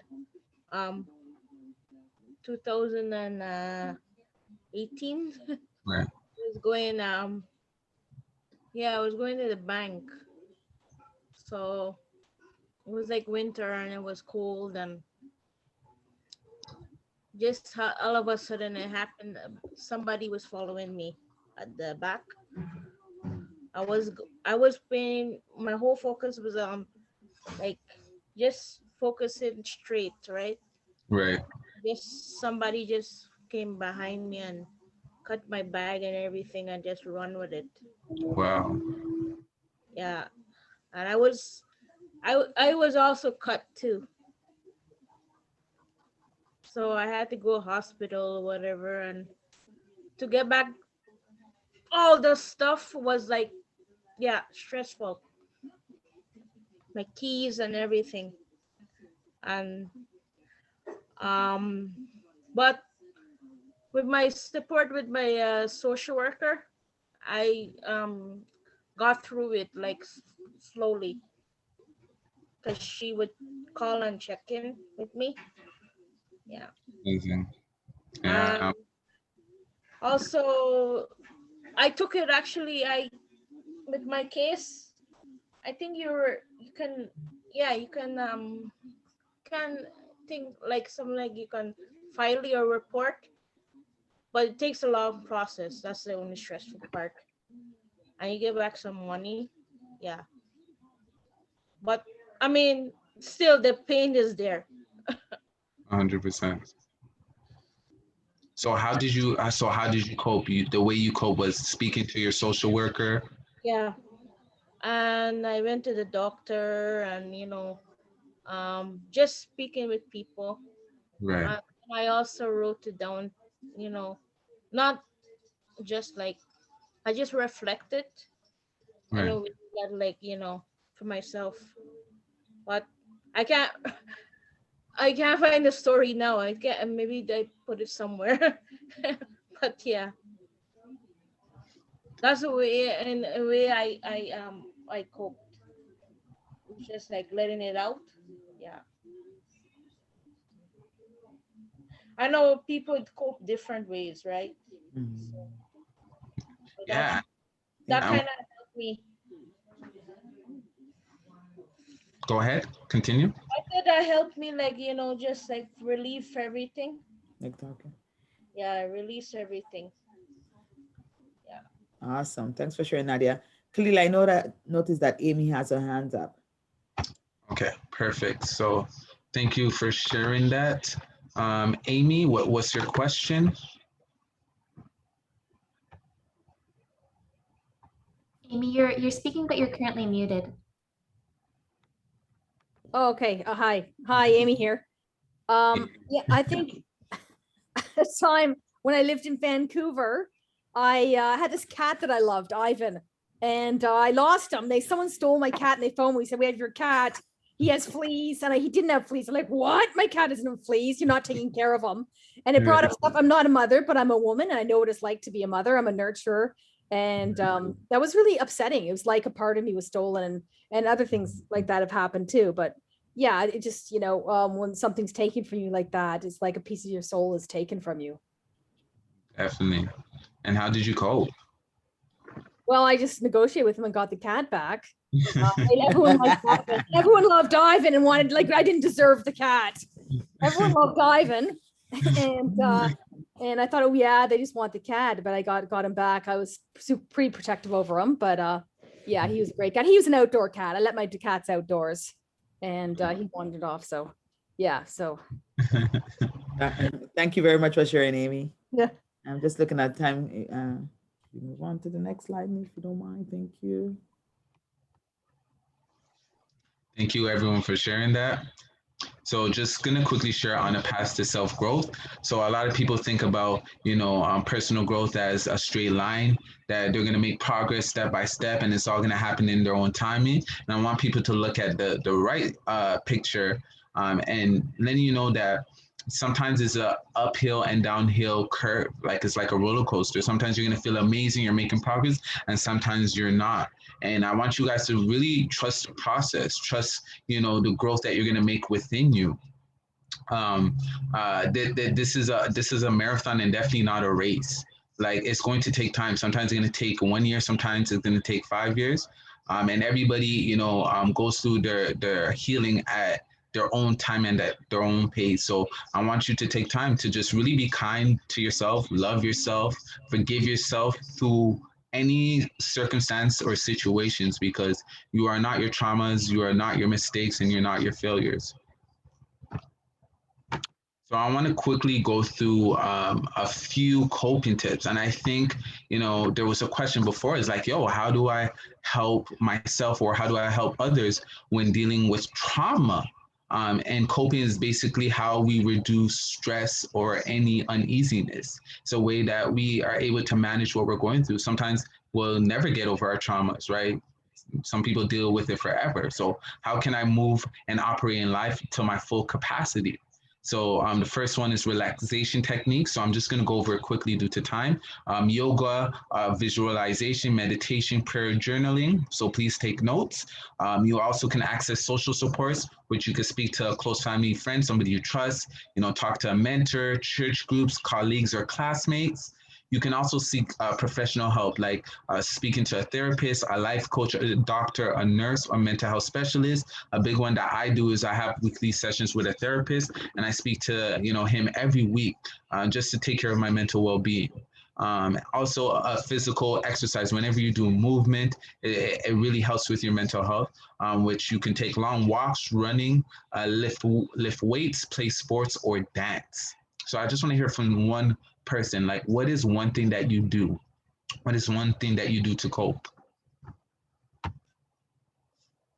Journaling. Journaling.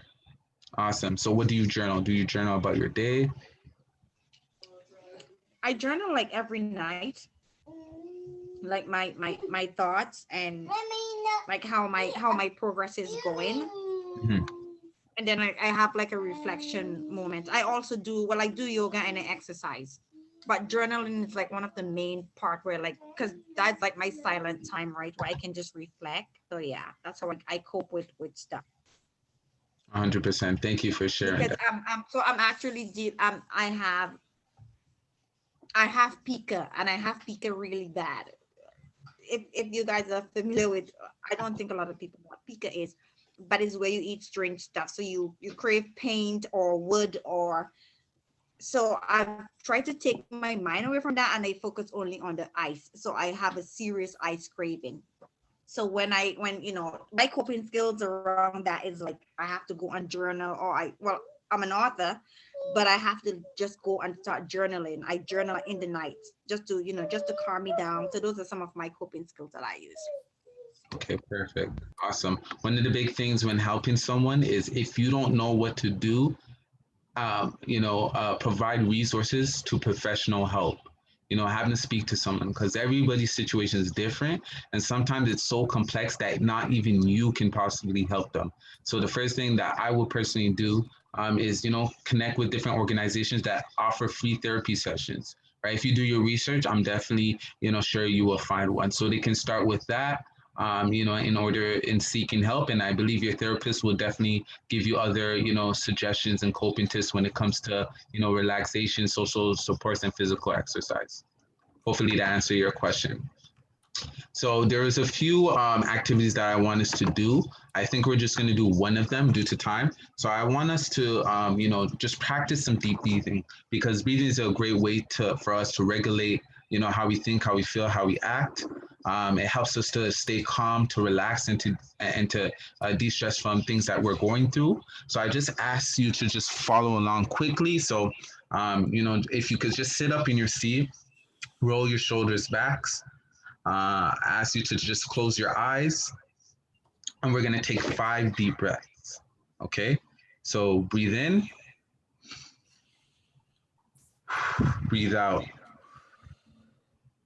Breathe in, think about all your happy and good thoughts and positive thoughts.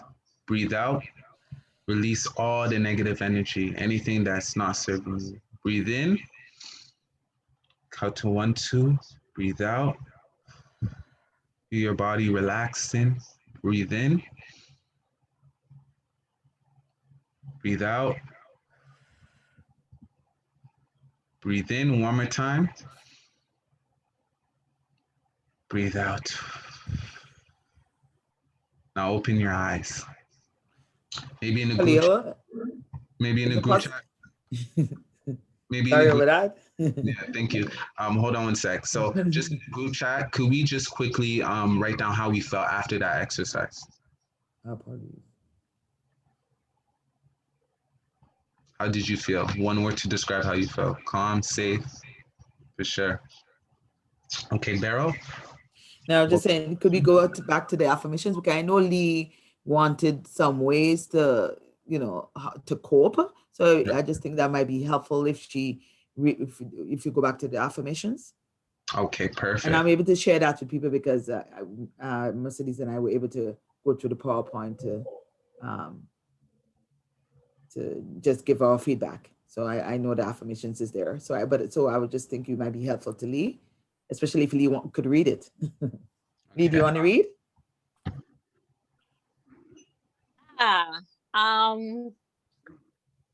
It says, everyone unmute their mic. I am confident and able to handle any obstacle thrown in front of me. My presence is my power. Woo.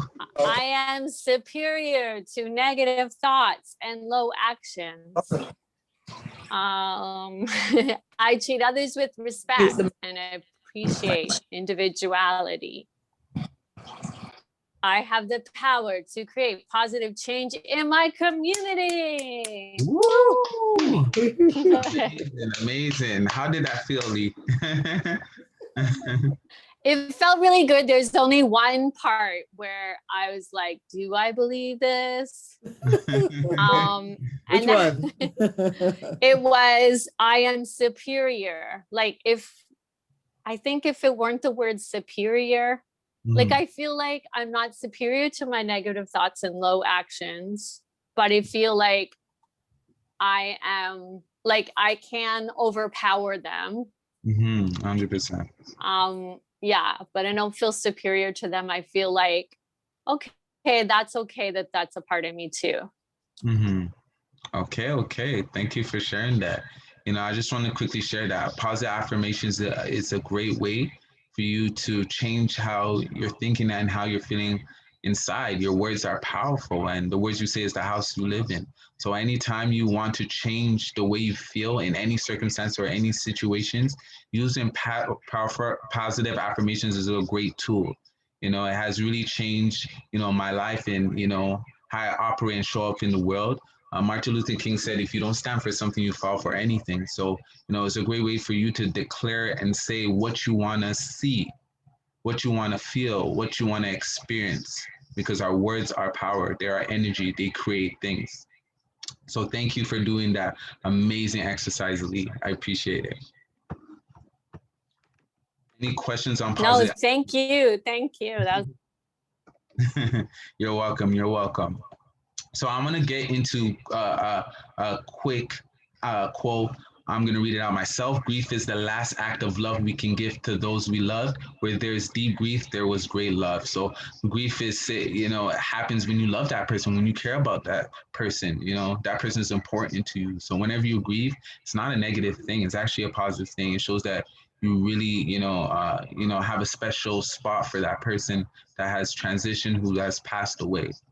And, here it's saying that, where there is deep grief, there was great love, which is amazing. So I want to do a quick activity. It's called asset mapping. And asset mapping is a positive method of redeveloping communities, which begins with a strength-based approach. There are 3 types of asset maps. So the first one is individual maps. This is where we identify individuals with connections or capacity to lead change within the community. Example, family, friends, and neighbors.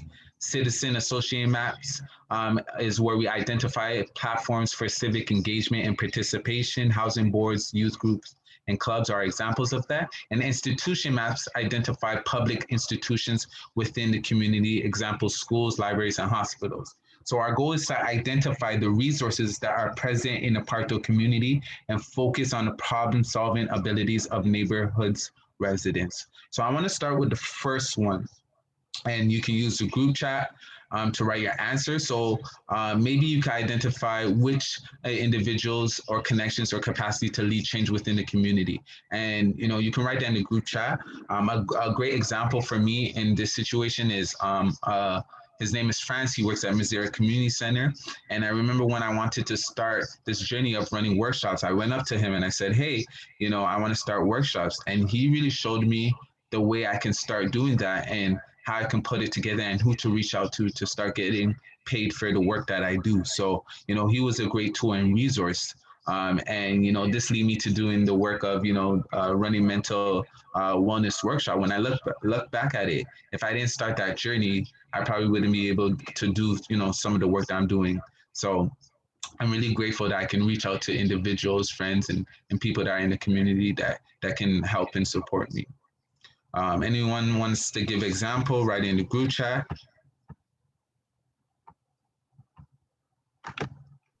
Okay, some politicians like Butila Kaparsh. I think somebody was speaking up. Yeah, it's Verland. And I think an individual as a friend in the community. I think of Hazel, one of my library colleagues. So I could call her and talk about certain things, and so it's amazing to have her as a friend. Awesome.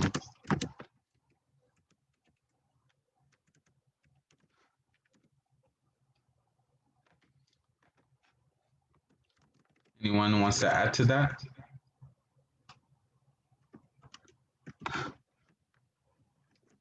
Are we doing all 3 or are we just doing individual ones? Yeah, we can go to the second one. So citizen association. So identify platforms for civic engagement and participation.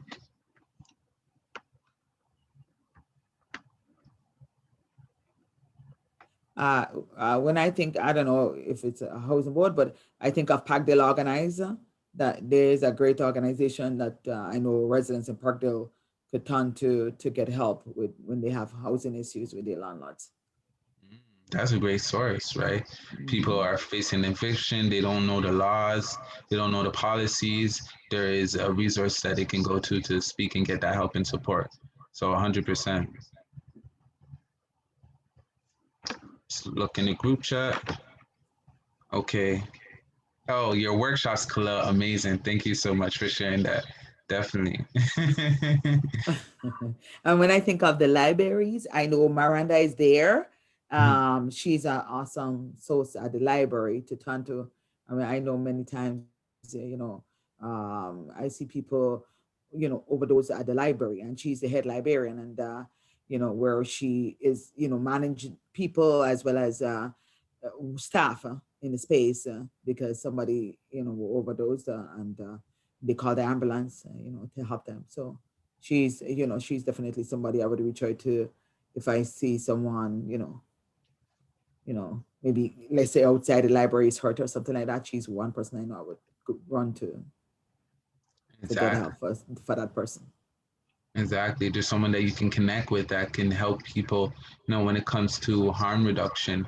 A library is also a great tool if you want to learn more information on, mental health and trauma. There's I think you just get a library card and you're able to access all these books. So if you're like, okay, I don't know where to start, I don't know what to do, you can definitely start education yourself, and it's affordable. Like, you don't have to pay anything, right? So a library is a great tool for so many ways and so many resources when it comes to sharing what's really happening and what's going on in the community, right? And they do have a bulletin board of resources, so you can look on the wall and see, okay, this is what they're offering for youth, this is what we're offering for teens and adults. Maybe someone wants to share when it comes to citizen associations, so any housing boards, youth groups, or clubs. I think folks are sharing in the chat a bunch of different community groups that might kind of fit nicely with citizen associations. So like Parkdale Legal, Greenest City, Park, the Land Trust, a few others in there. Okay, perfect. Awesome. Yes, definitely 100%. And these are all organizations that are in Parkdale, in our community, in our city. And that big thing is, yeah. I was just saying, sorry, we have Parkdale Activity Recreation Center, and we have Parkdale People's Economy. Wow. Those, Parkdale People Economy is a network of over 30 agencies and hundreds of residents. So I'm truly grateful for that organization that it helping residents with their well-being and improving the community.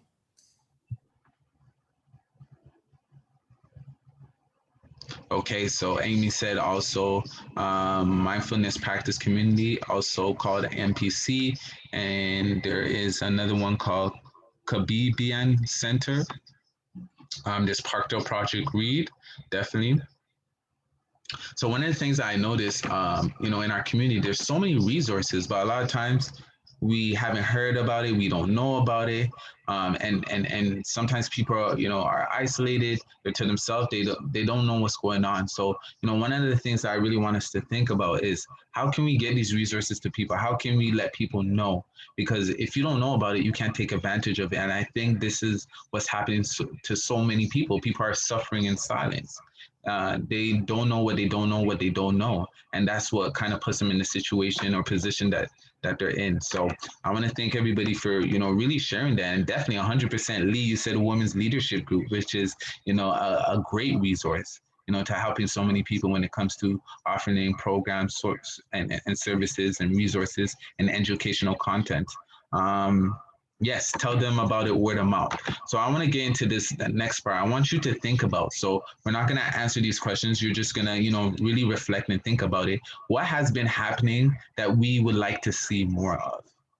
The next one is, what resources or services are currently missing that we would like to see?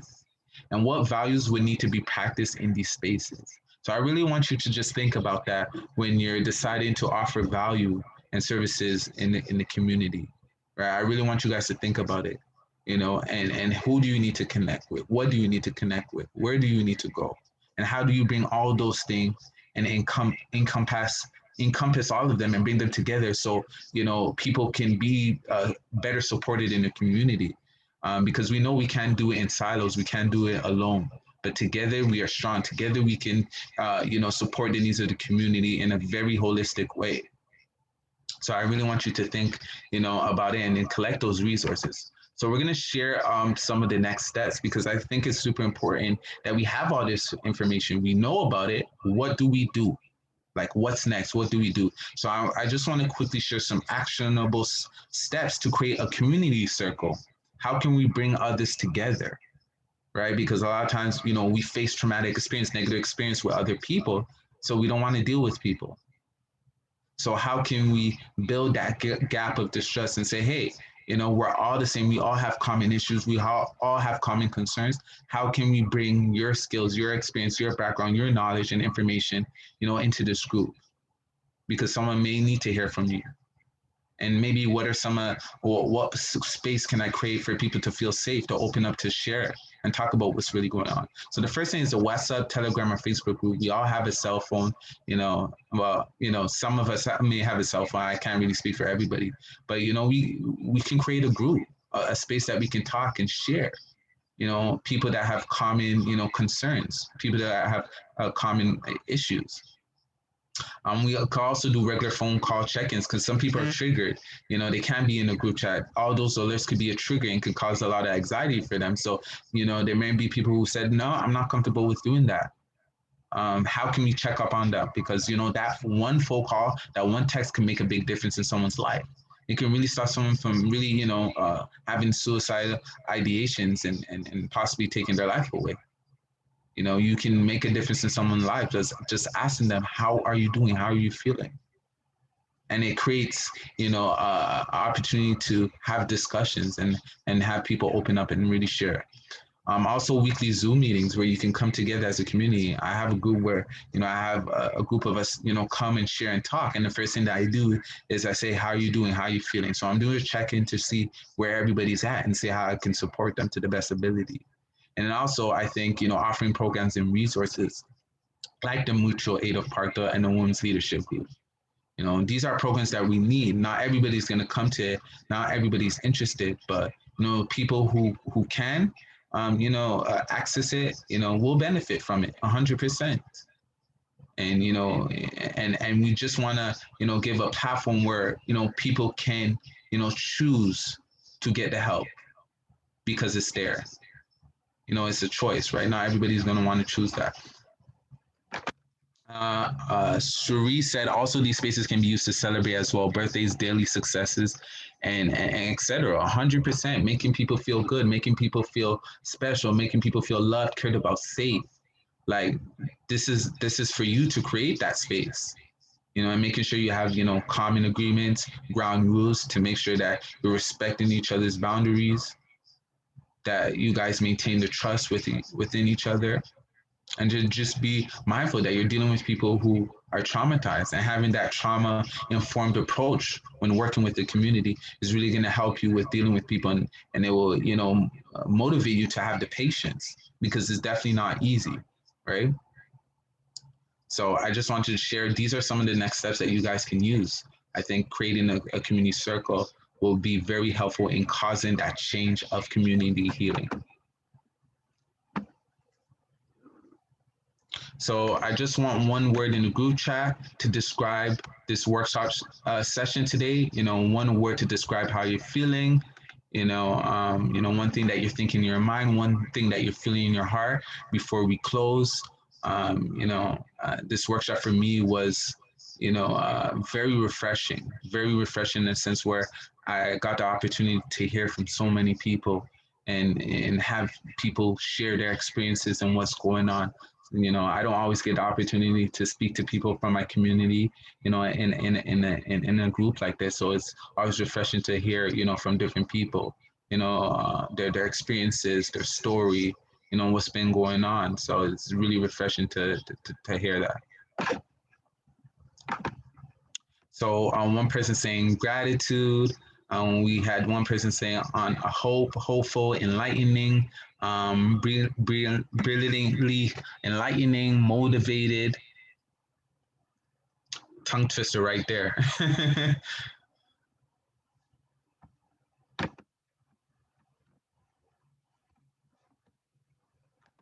one word to describe what you're thinking, what you're feeling in your heart. Lee said there's a lot to think about, and especially what do we want moving forward? Where do we see the map in the future?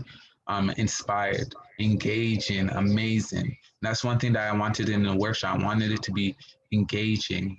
Beryl said relieved, right? It's great to know that we are the change that we want to see in the world, and it starts with us. We may not, get the help from other organizations. We may not get the funding from organizations, but I believe as long as we continue to do the work, we'll reap the rewards, we'll reap the fruit from the seeds that we're sowing, right? We're sowing seeds of opportunities to help people. The fruits of our labor may not affect us, but it will definitely affect, our children's children and people in the future.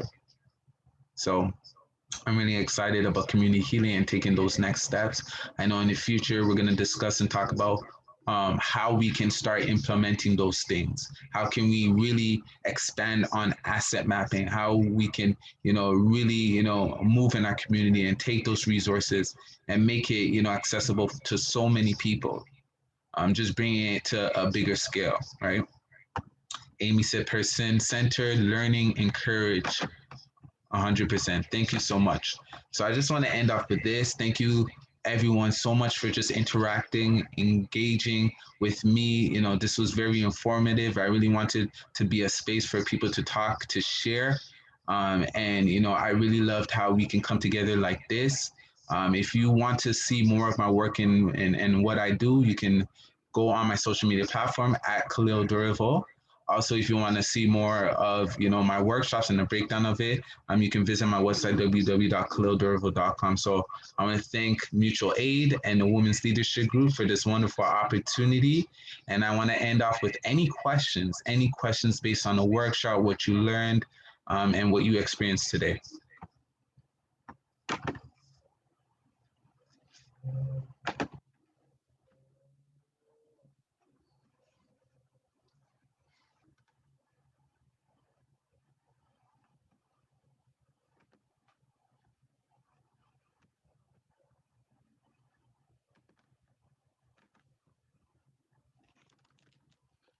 I'm going to pass it off to Mercedes for any last words.